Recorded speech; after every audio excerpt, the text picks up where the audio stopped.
بلوچستان کے معذور افراد نے الیکشن کمیشن آف پاکستان سے انتخابات کے دن خصوصی انتظامات اور ترجیحی سلوک کا مطالبہ کیا۔ ہمدرد معذوران بلوچستان تنظیم کے صدر سمیع اللہ یوسفزئی کے مطابق بلوچستان میں معذور افراد کی تعداد 1 لاکھ سے زائد ہے، جس میں خواتین کی تعداد 30,000 ہے۔ 1 لاکھ پلس تعداد ہے، جس میں 70,000 پلس میل ہے اور 30,000 پلس جو ہے وہ فیمیل ہے۔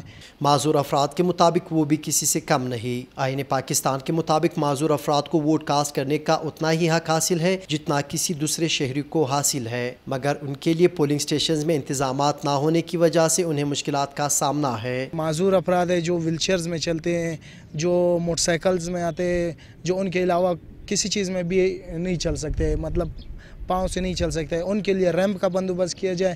بنائی سے محروم افراد پرشکوا ہے کہ ان کے لیے مخصوص بیلٹ پیپرز اور سٹیمپ بنانا چاہیے تھا، مگر ایسا نہیں ہو سکا۔ اب وہ مطالبہ کر رہے ہیں کہ ووٹ کاسٹ کرنے کے وقت ان کے ساتھ کسی قابل اعتبار رشتہ دار کو پولنگ بوتھ تک جانے کی اجازت دی جائے تاکہ وہ اپنے مرضی کے امیدوار کو ووٹ دے سکے۔ ہم ووٹ دینے جاتے ہیں تو ظاہر سی بات ہے ہم خود تو نہیں پہچان سکتے کہ کس پہ ہم نے لگانا ہے۔ جو ہماری خواہش ہے ان کو تو ہم لوگ دیکھ نہیں سکتے ہیں۔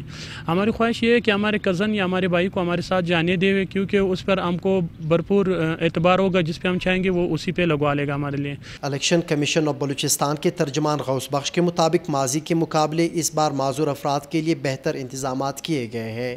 فیسیلیٹیٹ اس طرح کیا جا رہا ہے کہ پہلے جو یہ تھا کہ ان کی کوئی طریقہ کار اتنا واضح نہیں تھا، جس طرح اس دفعہ اس الیکشن میں یہ ہوا ہے کہ ان کو پوسٹل بیلٹ کی سہولت دی گئی ہے۔ سیکشن 93 الیکشن ایکٹ میں یہ باقاعدہ واضح ہے کہ پوسٹل بیلٹنگ جو ہے نا اس دفعہ وہ دے سکتے ہیں، اس سے پہلے یہ نہیں تھا۔ ہمدرد معذوران تنظیم کے سربراہ کے مطابق اگر 1 لاکھ کے قریب رجسٹرڈ معذور افراد کو پولنگ کے دن ووٹ کاسٹ کرنے کے لیے ترجیحی دوستانہ ماحول فراہم نہ کیا گیا تو یہ معذور افراد سے ان کا بنیادی آئینی حق چھیننے کے مترادف ہوگا۔ کیمرہ مین حیدر چاڈیو کے ساتھ حفیظ اللہ شیرانی، ڈان نیوز، کوئٹہ۔